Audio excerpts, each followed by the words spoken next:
This is an 8-iron, and it's a dead shank. Wow. Way right. Oh, takes a hop off the path. You gotta be kidding me.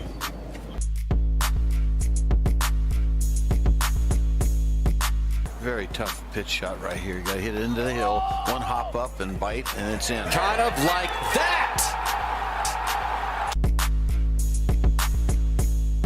Well, I would like to welcome four-time PGA Tour winner Steve Flesch to the Sub 70 podcast. Steve, thanks for taking the time today. Greatly appreciate it. Jason, glad to be here with you. Well, you are out in Des Moines, Iowa this week, not that far from us, at the Principal Charity Classic. I know there's been a ton of rain, which has kind of been here all season, but how's your game feeling? How does the Wakanda Golf Club out there set up for you? And, what's your outlook for the week? Well, my game's rounding into shape. I'm playing better. I had some surgery at the end of last year, had to basically skip the last quarter of the year to get a couple discs replaced and a plate and some screws put in. So I'm the bionic man now, but with that comes just kind of a tentative recovery. It's about 3 months after I was able to start hitting some balls and kind of get my game going again around Christmas time. This year's been a little slow. I've got a couple good finishes, but as of late, I'm playing a little bit better. I always like playing Des Moines. It was my first top 5 finish on tour, on the Champions Tour a couple years ago. I finished 5th. It's a lot of fun to play. Reminds me a lot of the course I grew up at in Kentucky, Summit Hills Country Club. Very, very hilly, a lot of side hill lies, perched up greens, kind of some quirky holes, but fun to play. And you have the opportunity to really shoot a low score. So let's hope Wakanda can dry out a little bit this week. They've been plagued with the rain thus far this week that we've had all year, and I'm sure everybody out there is working their tails off to get it ready. But it's a lot of rain to kind of work around, and the course plays best when it's firm and fast. But even if it's soft, there's so much undulation, I'm sure it'll dry out well. When you go through an injury like that in your 50s, the comeback from that, the rehab, the working out, all that stuff, is it about what you expected, or was that a tough one to come back from to try to get on form to play at the level that those guys and your competitors play on the Champions Tour? So, I'm assuming you don't want to go out there and be at 8. You can't be out there at 85%. It's not going to work. I mean, for you to get fully back, and like I said, you're kind of rounded into form. Was that a tough one to get over at this point, or did the rehab go kind of as expected? I think the relative part of it is I feel so much better now than before the injury. I mean, I was in so much pain and taking these hydrocodone and Lyrica and all these strong medicines just to kind of get up and get going and play each day that I was like a zombie my last, for example, my last real event I played was Calgary. And I had the great Pete Bender on my bag, who caddied for Greg Norman for years, and a bunch of great players. And I'm on the course, and I'm taking, we're on like the 4th hole, and I reach in the bag, and I'm taking hydrocodone and Lyrica. And he's like, how many of those can you take a day? And I'm like, as many as it takes right now, just to get me to the next week, which was September, to have the surgery. But, I was playing the Senior British Open at St. Andrews in a fog. It's the best place in the world to play golf. And I don't even remember like the next day kind of what I shot the day before, because it was just about pain management. So the recovery has been great. I woke up out of surgery with no pain and very little numbness in my left hand, which was, just as big a problem as the pain in my left shoulder and neck. But I think the toughest thing is I still feel 15 at heart and mentally. I still feel like a kid.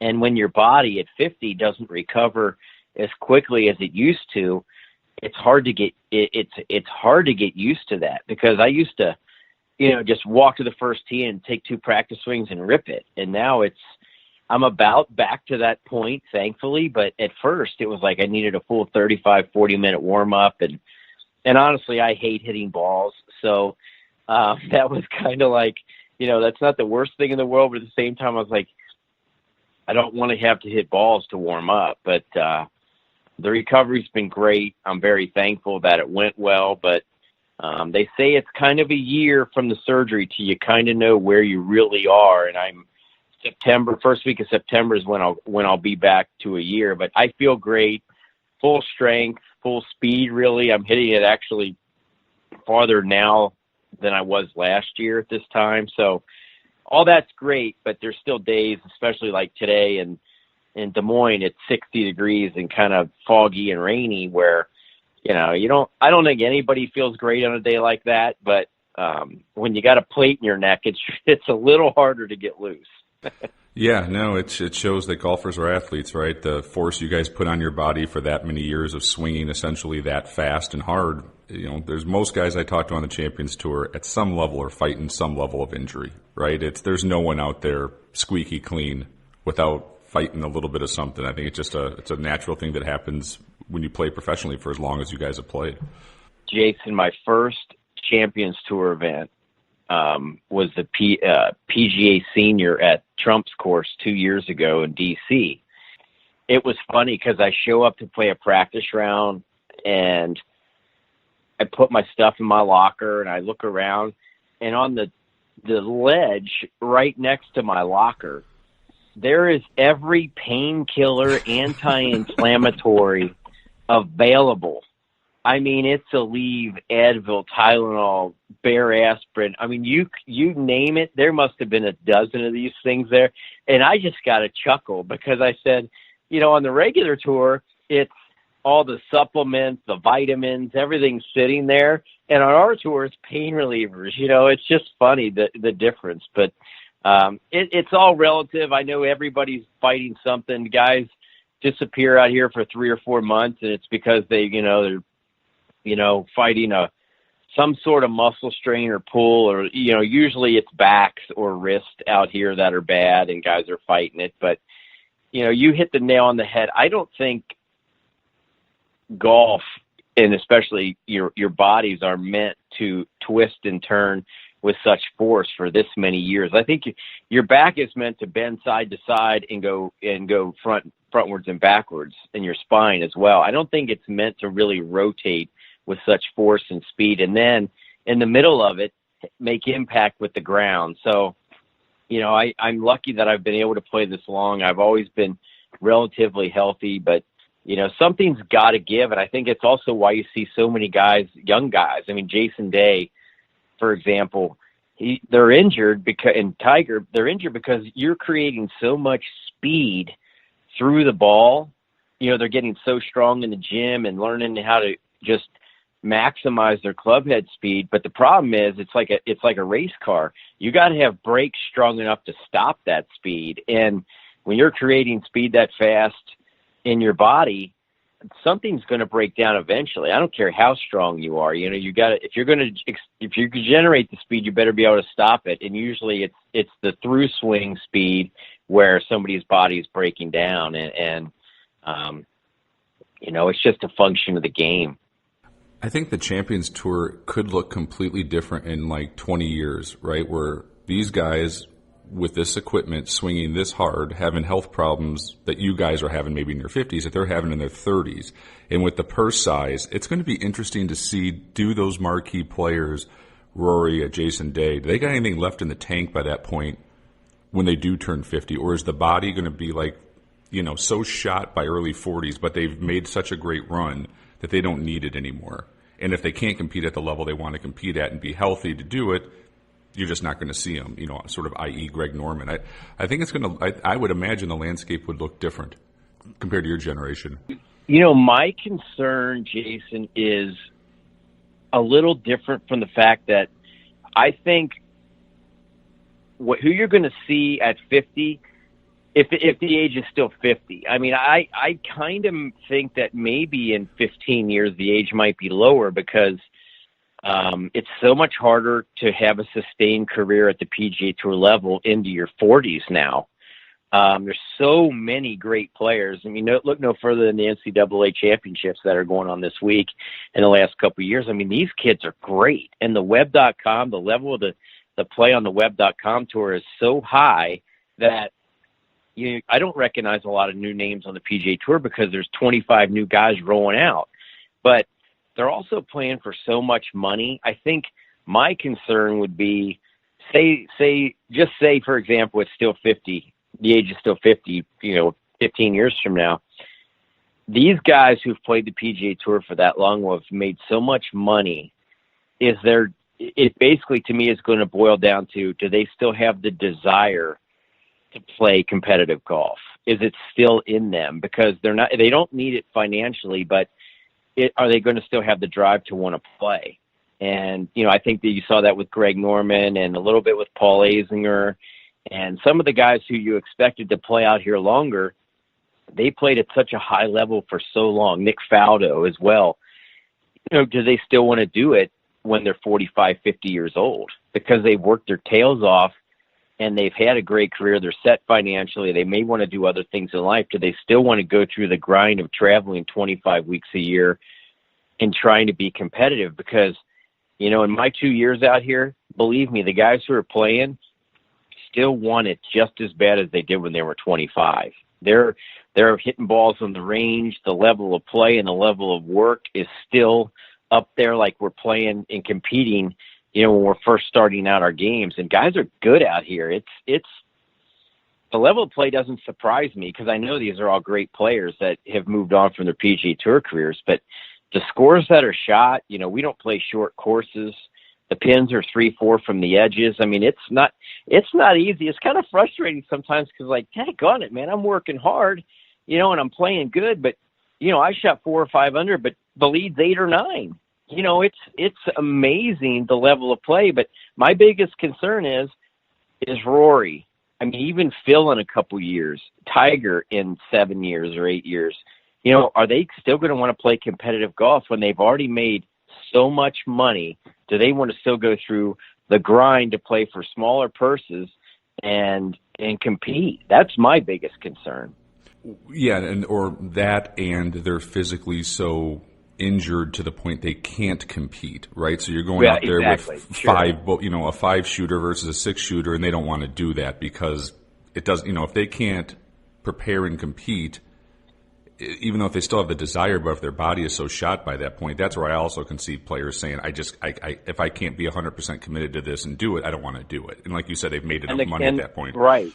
And the golf continues to make them hurt, or they can't get better and they don't feel great. Exactly right, Jason. And, I've had 3 surgeries now. I have my neck and I've had two right shoulder surgeries. Both of those were very easy. I didn't tear anything, just kind of cleaning up. But I think what you realize is you have a new 100% after every surgery. You're never like my 100% at 25 is now probably about 80% physically of what I used to be. So, after my neck surgery, I have a new 100%, which probably isn't as good as it was 2 years ago. But, at some point, my 80% ain't going to stack up against Bernard Langer and those guys. Physically, I have to be at my top to beat those guys because they're so great competitively. But, the other thing you got to think of is everybody goes through their injuries and their ups and downs. So, you have 5 or 6 really great weeks a year, and that pretty much makes your year. So, the biggest thing out here is it's fun. Everybody's rooting for each other. And, we all get it that every day it's not going to be your best. And we realize that we're all wanting the same thing, and we all still want to play great golf. And the tight group of guys out here, it's just fun to compete with week in and week out. I'm going to ask you to put your analyst hat on of last week's winner on the Champions Tour, Ken Tanagawa, of what he accomplished. Can you put some perspective to that he was playing a couple years ago high-level amateur golf out in the Scottsdale, Phoenix area, and then now he's won arguably maybe the biggest tournament out there, or one of them, in conditions that golf course looked like it was a major on the regular tour. Like, how hard, or the odds of him doing that, to go from that level to the level you guys are at and then winning at the highest level, that's one hell of an accomplishment. It is. And some quick background with Ken, when I got out of college, I went over and played the Asian Tour for 5 years, and Ken was over there as well. And he was a heck of a player. I knew him from college. We played amateur golf against each other in the summer times. And he's a perfect example of what you see a lot on the web.com now. Phenomenal players who just never quite get the break or have the week that changes their career around. Everybody can look back in their career and they say, what's your greatest win? And I don't want to make this about me, but like, if I never won the Nike Tour Championship in 1997, I never would have gotten on tour. That's the biggest week of my life. It wasn't a Q School or a PGA Tour win. It was that week, which everything went right and got me on tour. And I stayed out there for 18 years. But Ken, for some reason or another, never probably had that week that changed his life, and he finally had to make a decision: am I going to work or play? Am I going to work or play?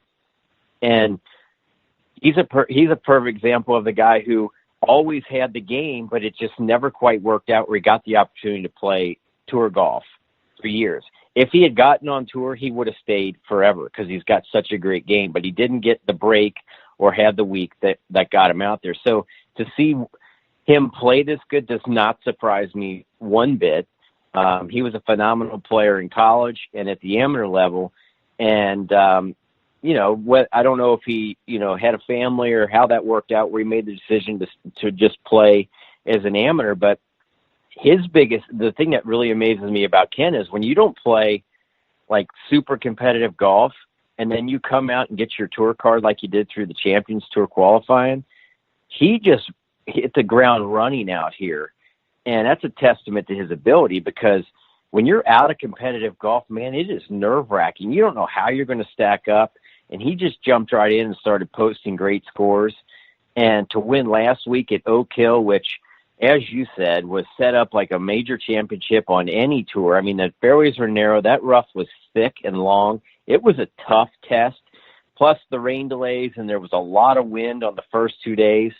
That's some great golf. I mean, he beat, all the big names that we have to offer on the Champions Tour, but, and he stood head-to-head with Paul Broadhurst and Scott McCarron coming down the stretch. I just think it's great, but it doesn't surprise me at all, because for every, Scott McCarron and, Paul Broadhurst out there are a lot of guys like Ken Kanagawa out there who never quite got that break to get on tour, but they're fantastic players. And when they get their foot in the door, he's learned to walk right through it. And, that's great. He won at Pebble Beach last year. He's now won at the senior PGA. Fantastic. It couldn't happen to a better guy too. He's so humble. You'd never know that he just won last week. He's a great guy for us to have on tour. Let's talk about another major championship coming up, the U.S. Open. I know you're going to be doing work for Fox as you normally do. What are you hearing on the golf course? What are you looking most forward to kind of, putting your analyst hat on and bringing to the people watching the tournament? One hell of a venue for a U.S. Open. Well, I've been reading a lot. We're getting a lot of emails and a lot of articles from our boss, Mark Loomis, who is our executive producer and put our whole group together just on background of previous U.S. Opens at Pebble Beach and the setup this year. I know they had media day out there last week, which I unfortunately missed, but just hearing how it's set up, I think you're going to see a very typical U.S. Open venue, narrow fairways, because it's not a long golf course. It's just 7,100, just shy of 7,100 long, but narrow fairways, long rough. If the weather holds to where they haven't had a lot of rain, those greens at Pebble are so small and so tilted that they play even smaller. So where your miss is has got to be even more important. You got to drive the ball at the fairway. I think Pebble Beach is like our St. Andrews here in the United States. It's the venue that everybody looks forward to going and playing. I think covering it for Fox this year, it's just a privilege for me, because Pebble Beach has produced nothing but great champions, and I can't wait to get out there. We go to Tokyo next week for our Champions Tour event. We fly right back into San Francisco, and then I zip down there on Sunday, and I can't wait to get out. I was just talking with Curtis Strange yesterday. We're going to go walk the course on Monday morning and just see exactly how they have it set up. I know it's going to be narrower some of the tee boxes that I know they're going to use are some that nobody has seen really in the AT&T that they play out there. Way back on 9, a new one back on 10, a little bit farther back, a new one on 13. I have mixed emotions about just throwing new tee boxes in there just for the sake of adding length, but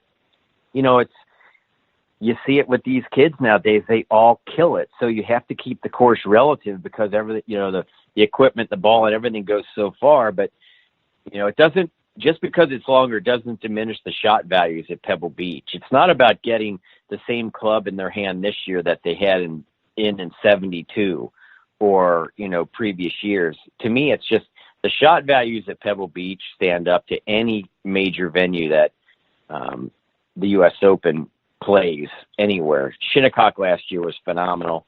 That course, it's one of my favorites of all time. That was actually where my best U.S. Open finish was ever.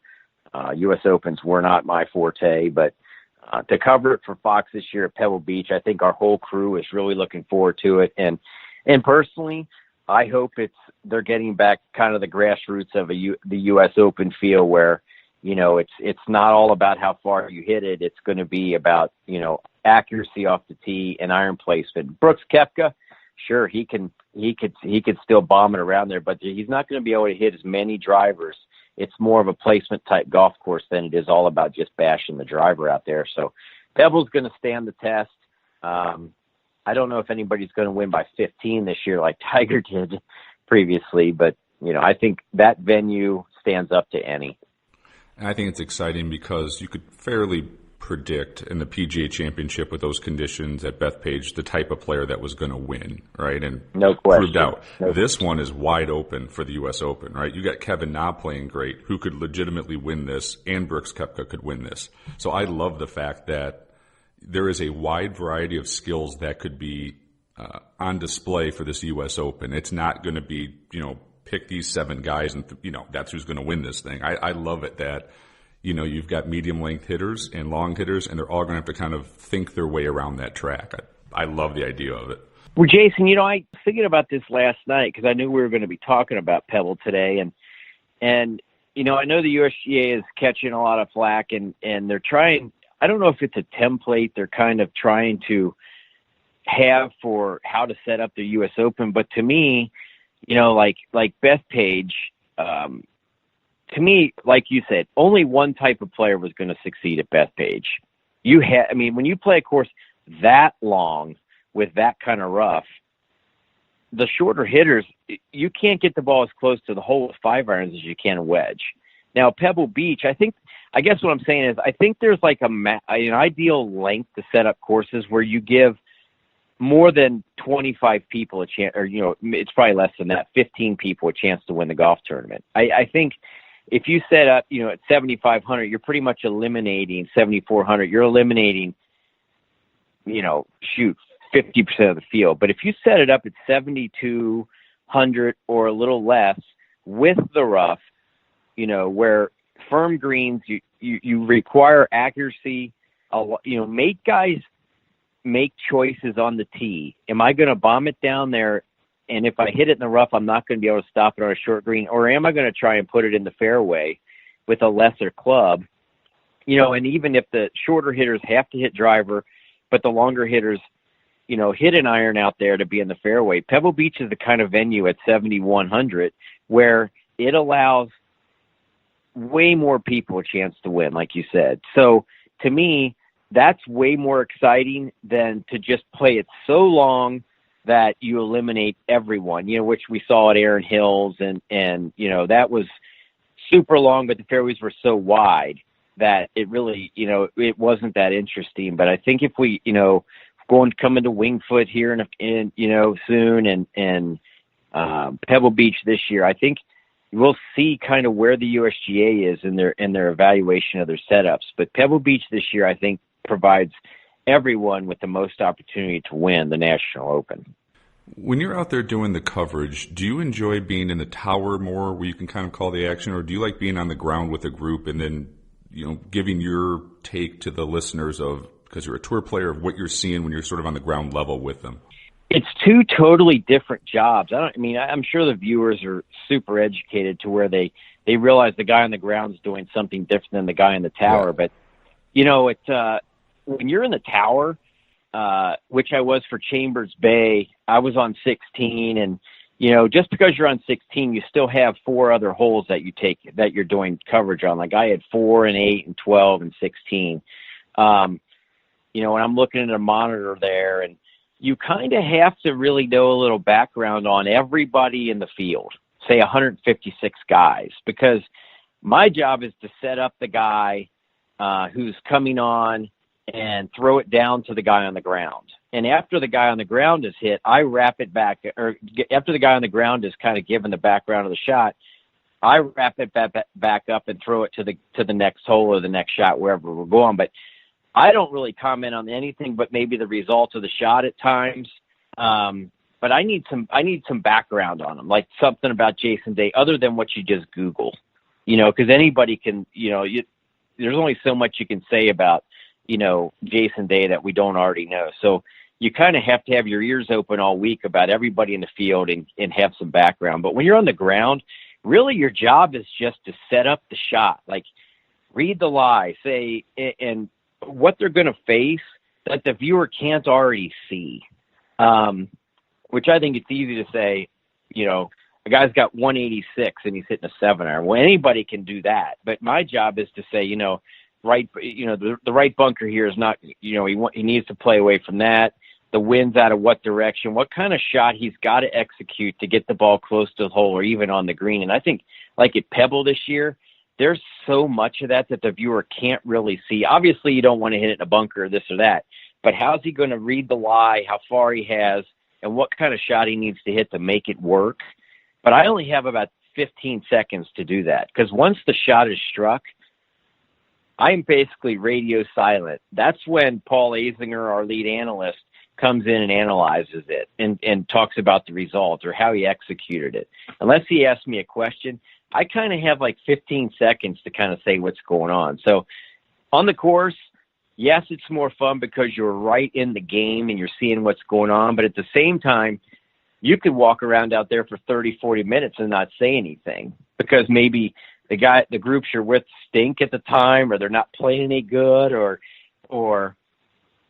shots are on tape because you were at commercial. So it's different challenges, but on the ground is I would say it's less work, but it's just, if it's really hot, it's not that fun of work, but the tower is kind of nice and comfy, but you have to have a lot more information at your fingertips in the tower. But I prefer the ground because you're kind of in the game and you're right in the crowd and there's more of a buzz about everything out there. How tough is it at times, still being a current player, to be able to, because you don't want to throw anybody under the bus, right? You guys hit bad golf shots, good amateurs hit bad golf shots. But, sometimes you might have to be critical of somebody, maybe of a decision or something to that extent. Yet you're still, an active player. Is that a fine line you kind of have to walk? Well, it is. And I think you don't have to look much further than Brandel. The trouble he kind of gets himself in sometimes at the Golf Channel. But, the one thing I really respect about, like Brandel is that he's honest. And since he's a player, he kind of knows. And you walk a fine line, but at the same time, if you make a fair assessment, like if a guy's 140 yards and there's not much wind and he hits it 25 feet with a pitching wedge, and you say, that really wasn't a very good shot, or he didn't execute that very well. I think if you ask him, he would honestly say, it wasn't. But sometimes the viewers just, if you say anything negative, they think you're being too harsh. But at that level, these are the best in the world. It's like critiquing a guy for missing a free throw in basketball in the NBA or, in college. They're easy shots, and those guys should miss them. And at our level, if, you're going to hit bad shots all day long, but, if you're just fair and you're not like overly critical, if I'm comfortable saying what I think I would say to their face. Like, to where we could have a discussion about it. I wouldn't say, God, that was awful. A guy to their face if they hit it 25 feet. Well, it isn't awful, but relatively speaking, at the tour level, he would say it's not very good either, because we all expect pretty much perfection. But I'm never really too overly critical, but I'm certainly not harsh to the point where it's offensive.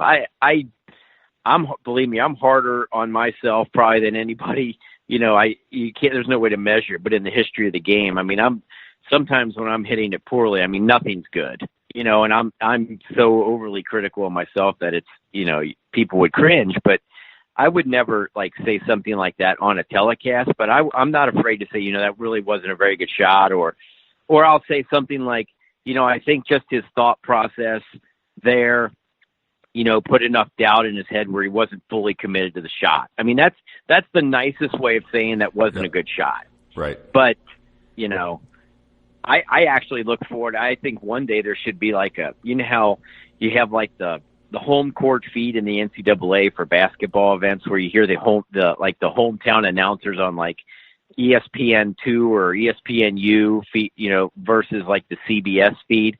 I think it'd be fun to have a cable channel where you just have guys in there who are overly critical and overly brutal about everything, just because I think it'd be funny because, it's about being vindictive. It's just what a lot of people actually think in their head. God, that shot sucked. That was terrible, but it's funny because it's honest. And if you put 5 tour players in a room on a couch watching coverage, that's what they're saying. Right. That was a crappy swing, or my God, look at that balance. Or, I mean, that's really what's being said. But on TV with the masses, you have to buffer it down so much.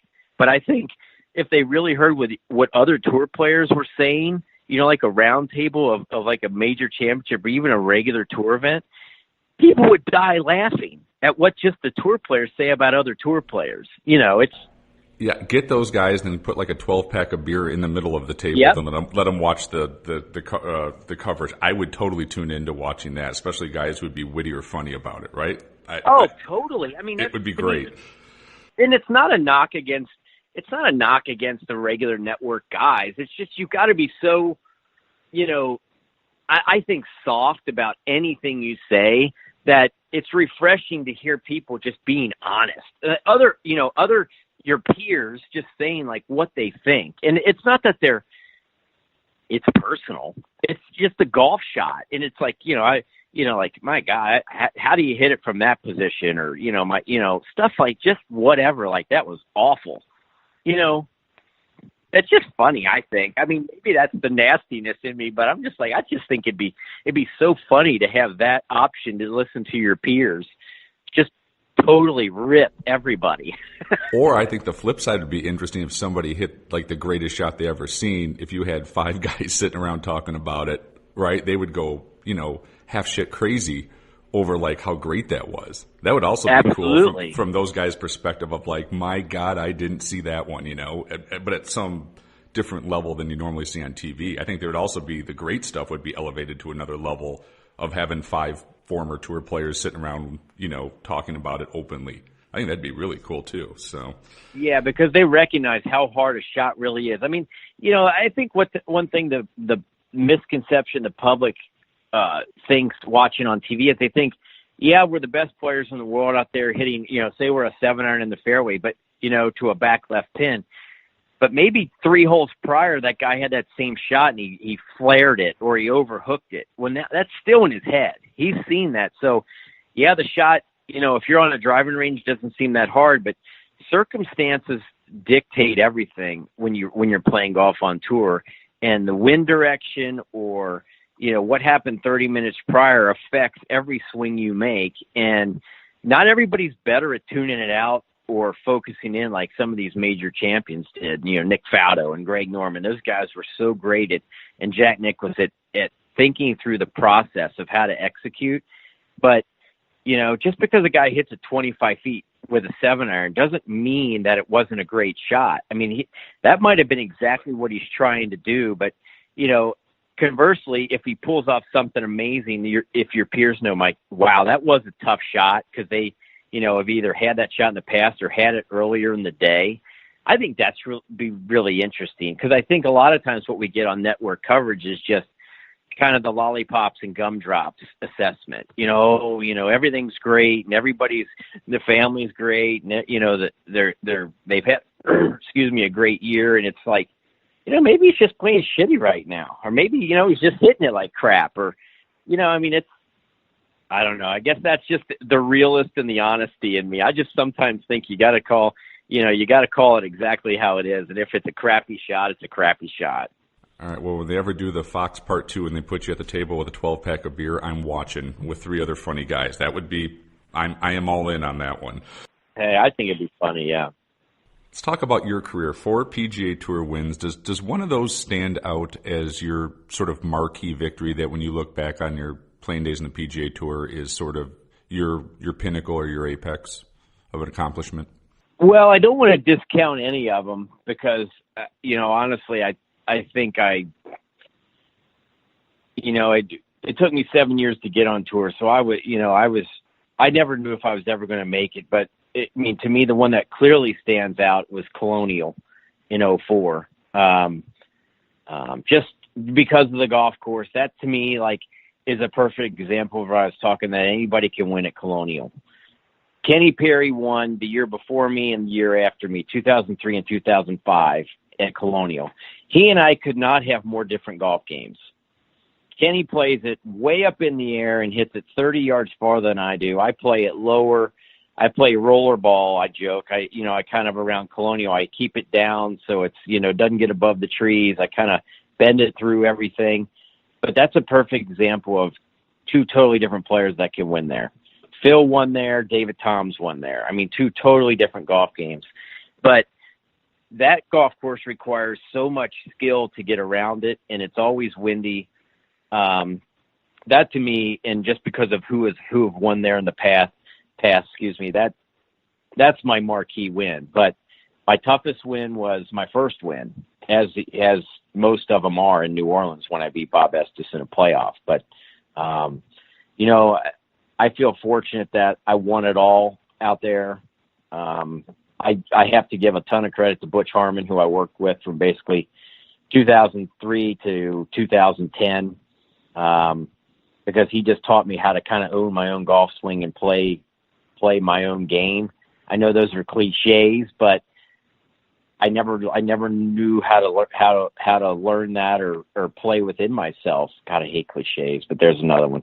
But it's stuff you just got to learn and accept about your own game. And I was always trying to do stuff outside of my box because I thought I had to win.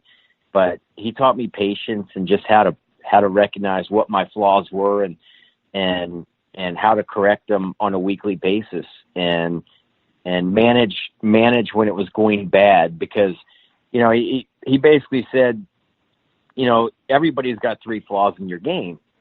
You just have to realize what they are, and then how to fix them during the round, or manage them enough during the round where you don't turn 72 into 75 or 76.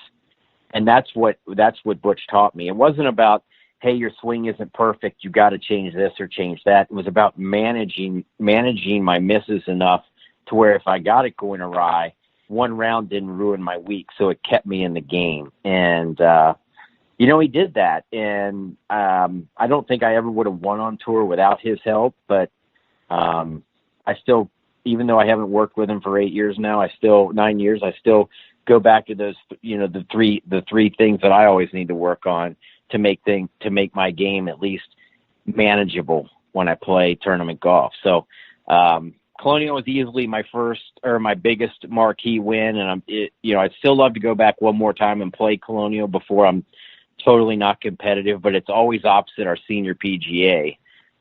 So I'm going to have to make a concession. I know David Toms played last week at Colonial instead of the senior PGA, and Kenny Perry goes down there still to play, but Colonial's a pretty special place. When you have Hogan and Trevino and Nicklaus and those kind of guys that have won there, it's pretty cool. As a former champion, do you have a spot there if you want it? I don't anymore. Unfortunately, they changed that lifetime exemption in 2000 to 5 years. So I'd have to ask for a spot. I know they gave David one this year because he kind of fell in the same category as me, and they give Tim Herron one each year. But I'm hoping they'd have a soft spot for me to come back. I've only, ironically, of the, I think, 16 times I played Colonial or 18 times I played Colonial, I only missed the cut one time in playing that tournament. It was the year after I won. I just totally laid an egg the year after I won. It wasn't the defending champion pressure or anything. I just was playing so cruddy when I went there. I was just like, oh my God, this is embarrassing. And I shot like 78, 71 or something and totally whiffed the cut. But that's the only time I've ever missed the cut there. They gave me 4 or 5 sponsor exemptions once I quit being fully exempt on tour in like 2012, 13, whatever, and I made the cut each time. So it's just a special place. And, it's one of those, like I think with Phil, when he drives down Magnolia Lane, and I'm certainly not paralleling myself to Phil Mickelson, but I think he just kind of feels a sense of calm and comfort when he drives down Magnolia Lane. And mine is when I drive into Colonial in Fort Worth. Something about the place, everything just kind of comes together when I play Colonial. So it's got a soft place in my heart.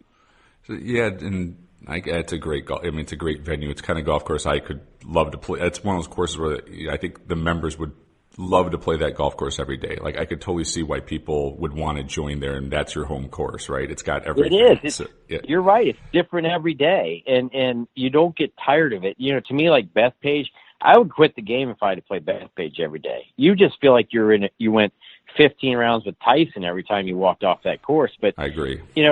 Colonial, it's fun every day. There's birdie chances. It's tough shots. You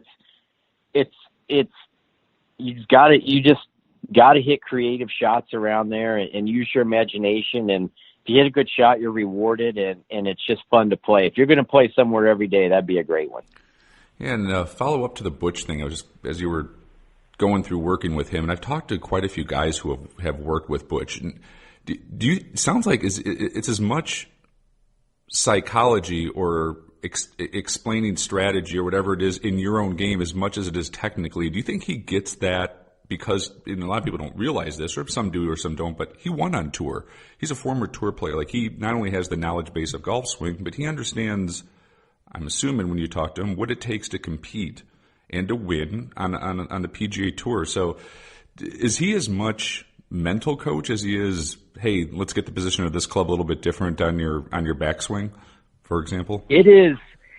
Jason, I really like watching, like, the streaming coverage of, like, look at the Masters. They're on their Masters app, streaming coverage of the range, right? You can look at the guys on the driving range, and Butch is working his way, through Dustin Johnson or, Jimmy Walker. Or how many times do you see guys standing with Butch laughing?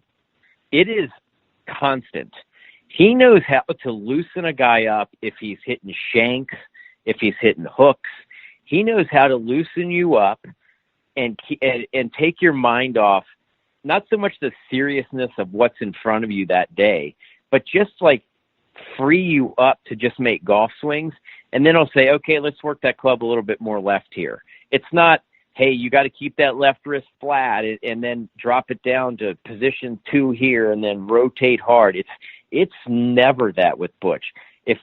If you go to Butch to his teaching center in Vegas, he might say, okay, we're going to, let's work on just squaring the club face up a little bit at the top and how you're going to do that. But it's never so technical that you got to be in this position. His is all about, face angle, path, and how everybody individually works it that way. It's, no two swings are alike, and Butch recognizes that as good as anyone in the game. But he gets you in a mindset where he frees your mind up to where you're not technical, and he allows your athleticism to just go. And he says, okay, let's just, show me a high cut. How are you going to do that? He makes you think about it mentally, and do it athletically to where you just perform and hit it and make it work rather than, the position you got to be in. He talks about just like which, where your balance is or your finish position or how to work the club a certain way. It's never technical. And then the next swing, he throws another joke at you, or he makes a comment about somebody on the range, or, he talks about something he did in the past. You go to that tee, he's the coach who, when you you go to that first tee, you'd run through a wall for him, because he's just got you in that, like no matter what I have, it's going to be good enough to compete with these guys today. And that's really all it is. It's a mindset. And then he's already, when you work with him in the past, he's already taught you like how to recognize, I always, like, one of my things was, I got to make sure I don't get outside my left foot and keep my left knee stable, because I kind of, in my backswing, my left leg tends to kind of float a little bit and my balance gets a little off.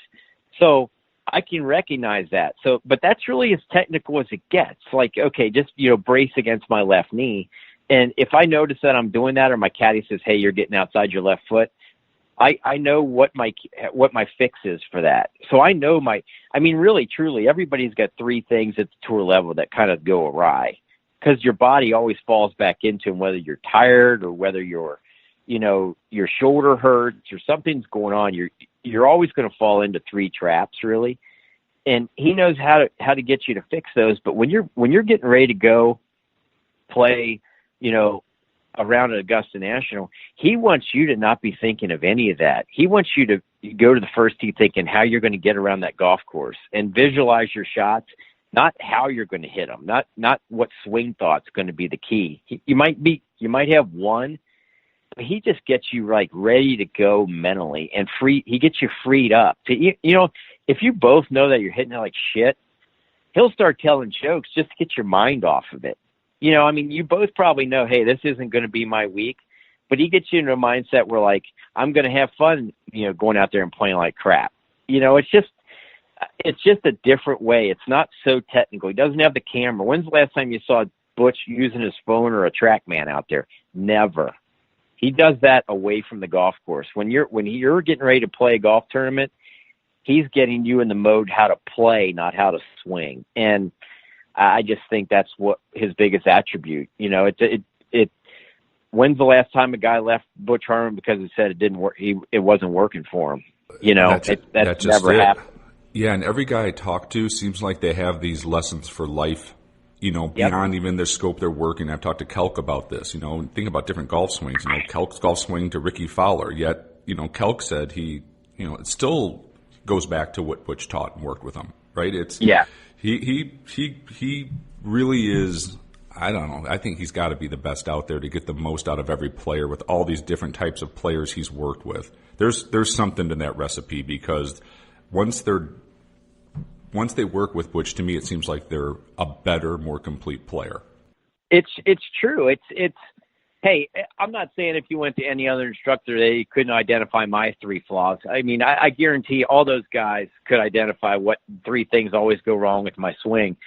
But a lot of it is too, when you're 30 minutes from your tee time and crap's going awry and it's your swing's a yard sale on the range and you don't know what's working.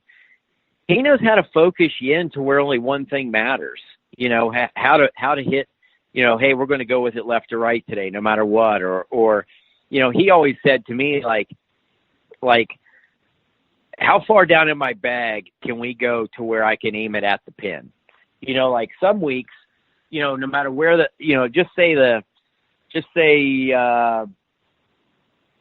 just use number 12 at Augusta is a perfect example. Yeah, everybody, it says to the right pin, you can't aim over there to the right. But, like, if that's just a normal hole in a golf tournament, he might say, okay, today let's go down to a 9-iron. That means, no matter what pin there is on the course out there, I can take a 9-iron right at it. Now, when I get to 8 or 7 or 6, I need to go more fat side of the green. Don't ever aim a 7-iron right at it or a 6-iron. He knows, he kind of bases your level of confidence for you.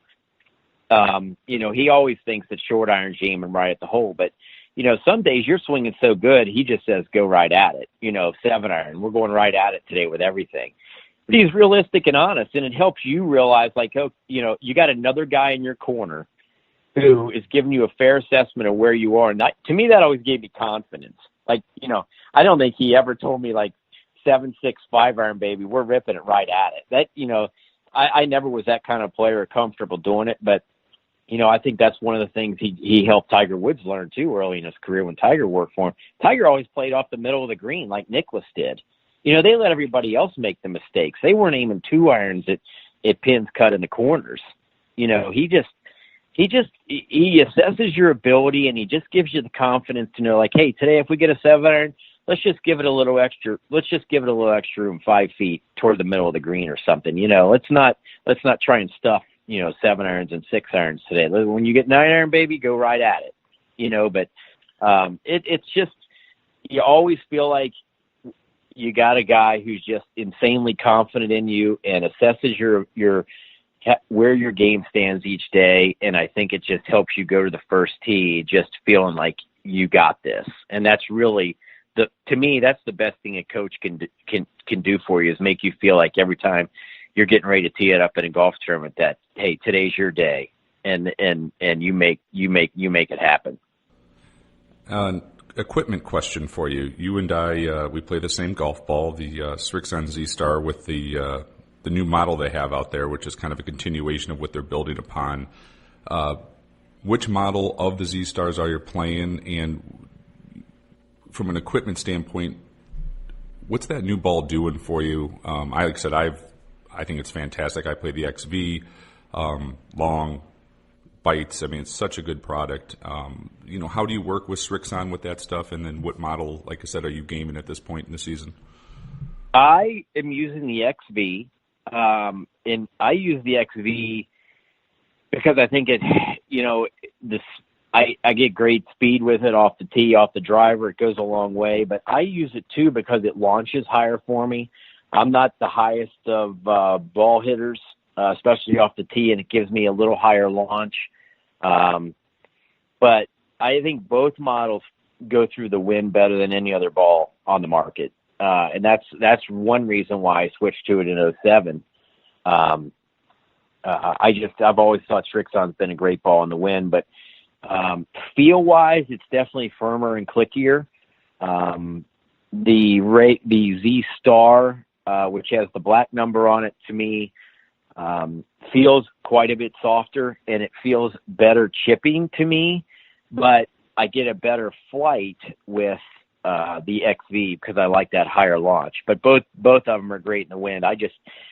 I want all the speed I can get, and I think that XV, it's around 100 compression, and I think it just pops off the driver and stays in the air well for me. And I like a clickier sound because sound is so much feel in the game, especially putting, and it's a little louder when you putt that ball too. It's a little more clicky, and that to me just helps me with my feel. But both balls are great. The XV just fits my game better. Last few I have here for you are just sort of quick hitters, so I'll throw them at you and let me know what you got. Okay. You're going to take 3 guys out from the Champions Tour. You guys are going to play some golf, gamble, have a nice dinner afterwards. Who are you taking out, and what makes those guys just so much fun to hang out with? Well, I got to take my 2 practice round guys that I play every Tuesday with. From the PGA Tour days, Tuesday morning at 7:30 we play Tuesday mornings now on the Champ Tour. I got to take Paul Goydos and Kevin Sutherland. Kevin Sutherland because he laughs at everything. Even if it isn't funny, Kevin will laugh. So he's always a good time to be around. And Paul Goydos is the other guy because Paul's annoying actually to be around.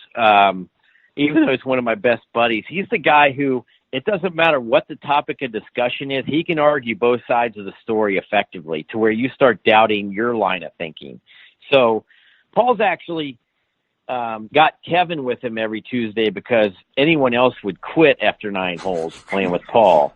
With Mr. Sunshine, right? Yeah, exactly. He's an annoying guy to be around, but he's so fun because with he and Kevin, and then our caddies, Kevin's caddy is Billy Lewis, who was the best man at my wedding years ago, and we've been best friends since high school, and he caddied for me for years, and he's easy to pick on, all the time, and Paul's caddy, Chris Mazziotti, is a great guy. So I got to take those 2. One more.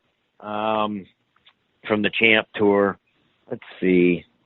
Man, there's so fun guys out there. Some of the guys are a little too serious. We got to have a guy who's not serious about anything. Maybe Billy Andre. He's got great stories, and he's a good storyteller, good joke teller. So I'd take Billy Andre as well, because he's got Ziggy, his caddy, who's been with him for years. There'd be a lot of laughing, and that's really all I care about. When I hate practice rounds on Tuesday, and that's the reason we play together, because we tell the same stories over and over. They're just as dumb, but they're just as funny, and we laugh really from the time we get to breakfast to the time we eat lunch afterwards. So I'll go with Billy, Paul Goydos, and Kevin Sullivan. That'd be a good day.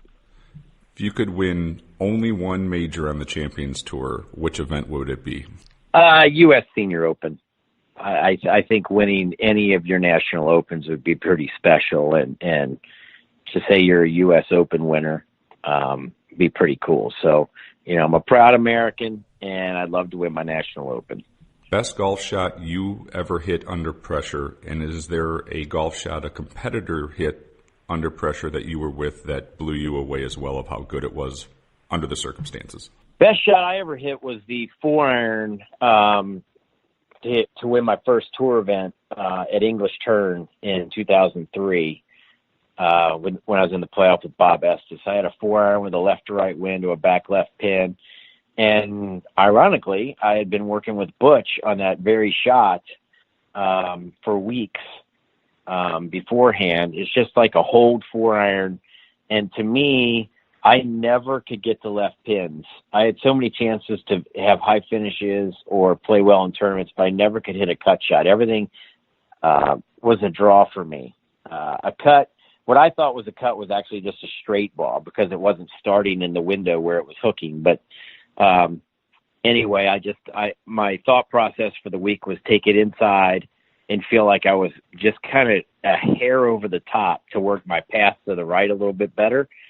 That's left-handed for everyone out there, but and that helped hold the face a little bit and work the ball to the left pin. And I pulled it off with a 4-iron in that playoff, and eventually made a 35-footer after that shot to win. But the shot that competitor hit the same week I was playing actually was the Canadian Open Tiger 6-iron to beat Grant Waite on 18 out of the fairway bunker to that back right pin. I mean, I can tell you he's lying if he says he ever was aiming over there.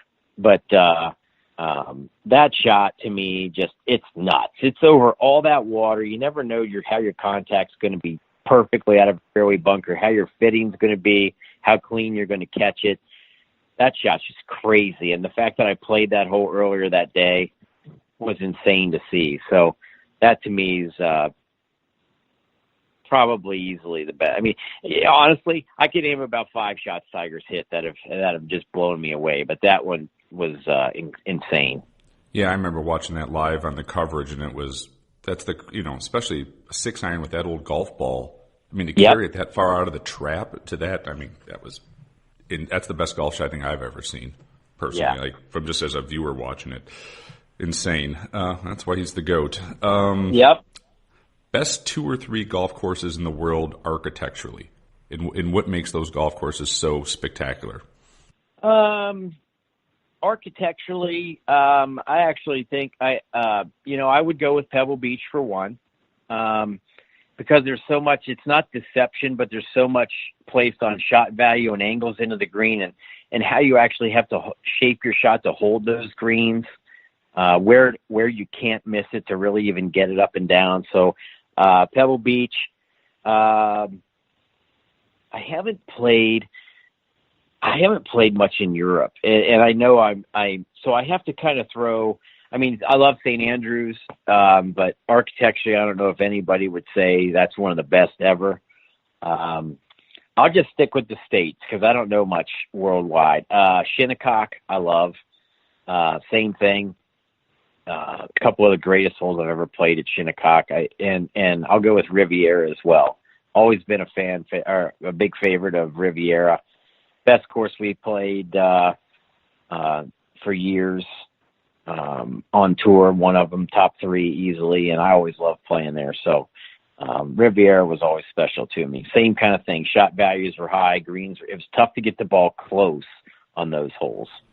Yeah, it's always up on the list of best golf courses in the States, right? Good players recognize how good that architecture is at Riviera, right? It's when I ask that question, that's one that's commonly answered of guys who play the tour, and it's supposed to be fantastic. Final one I have for you. Has your son Griffin beat you yet from the tips, or does the old man still own the record? Well, he's beaten me in like 9-hole matches and whatnot. But no, for an 18-hole round, he hasn't. But I don't think it's going to be long. He's playing better. We're kind of reconstructing his game a little bit right now. So we're trying to just kind of tighten his window a little bit of where his misses are. But he's getting better. I look for him to beat me sometime soon. But right now we're in a little bit of a reconstruction process. Can Dad coach? You know, or is it one of those things where it's, because I see this with my son, my oldest is only 9, that he doesn't really want to hear it from Dad, but yet our golf pro at our club, I can tell him the same thing, and pro can tell him the same thing, and when the pro tells him, it's different. As Griffin's gotten, older, does he kind of now listen to you a little bit more of your knowledge base, and what you have, upstairs is pretty deep, of kind of letting you help him out a little bit more? I can't say I'm the best coach, honestly. I mean, I kind of know what needs to happen, but the process of getting there, I can't say I'm great at. I know his hands are too high at impact and his club's a little across the line, but how to really fix all that in the motion, I'm not great at. Where some instructors say, hey, do this drill for, a week and everything will kind of fall into place. I actually stink at that. I just kind of know what needs to happen in the end game, but not how to get there.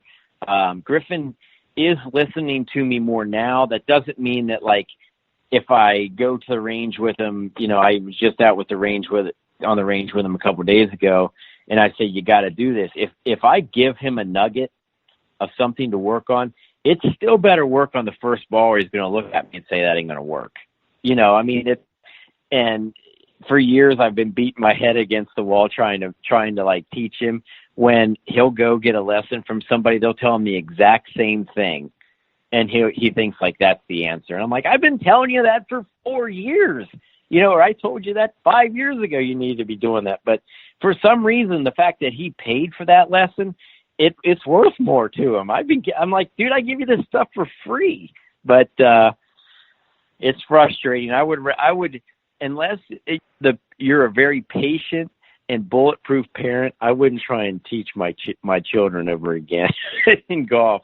It's easier just to pay the pro and let them deal with the aggravation. I can see this happening in my own life already. My little guy who's 7, we just work on grip and then let him hit it hard. But as my oldest Jack starts to get a little bit more interest in it, we're just going to let our pro handle the situation, because I can already see the, father-son conflict coming on. Exactly, this didn't work, and I'm going to go back to my way of doing it. So, there's a lot of stubbornness in the youth. Yeah. I would recommend deflecting that off to someone, because as a parent, you're so emotionally invested. You want it so bad for your child to succeed and play well, and when it doesn't, you get anxiety, they get anxiety. Before you know it, you're butting heads. And Griffin and I kind of have the same personality, where we're not afraid to just speak our mind. And I would never trade anything in the world for just the time we spend by ourselves on the practice tee together. But at the same time, he's had a harder time grasping some of the stuff I've told him. So, maybe that just means I suck as a teacher, but I would rather let a pro I would just place it in their hands and let him go to work with them. Yeah, safer bet for everybody. Well, thank you so much for the time today. Good luck in Des Moines. Hope it dries out and you guys have a good tournament. And we'll look forward to watching you on the U.S. Open coverage. And safe travels over to Japan. And like I said, I really enjoyed the conversation. I appreciate it. Absolutely, Jason. What a great time. Thanks for having me.